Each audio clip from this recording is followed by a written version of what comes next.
ერთი რამ, რაც ძალიან შთამბეჭდავი არის და მართლა ევროპულზე მაღალ სტანდარტზე თუ ლაპარაკობთ, ქართულ საზოგადოებას სადაც ამ სტანდარტს ავლენს, ეს არის წესიერება საპროტესტო დემონსტრაციების დროს. იმიტომ რომ მართლა ნებისმიერ ევროპულ ქვეყანაში, არ ვიცი, საფრანგეთში, საბერძნეთში ასე შემდეგ, როდესაც საპროტესტო დემონსტრაციები ხდება და ხალხი არის გაბრაზებული, ჩვეულებრივად კვების ობიექტები ყველაფერი ეგრევე იხურება, რაღაც ამერიკაშიც, რაღაცა იქ აუცილებლად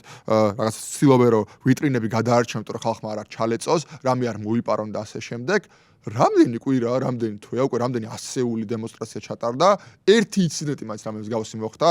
მარშებმა ეს რაც საშობაო ქალაქი რამდენჯერმე გაიარეს, პირდაპირ ჩვეულებრივად გაიარეს იქ რაღაცა ძალიან წვრილ გზებზე და ასე შემდეგ, დახლებთან, ვინმემ რამე მოიპარა, აი ოდნავ რამე გააფუჭა, ანუ ის თუ როგორ იქცევიან ქართველები ქუჩაში, როგორ წესიერად და როგორ სოლიდარულად ერთმანეთს როგორ ეხმარებიან, ეს მართლა ძალიან შთამბეჭდავი არის, ეგ არის რაღაცა რაც არც ველოდი, ანუ მართლა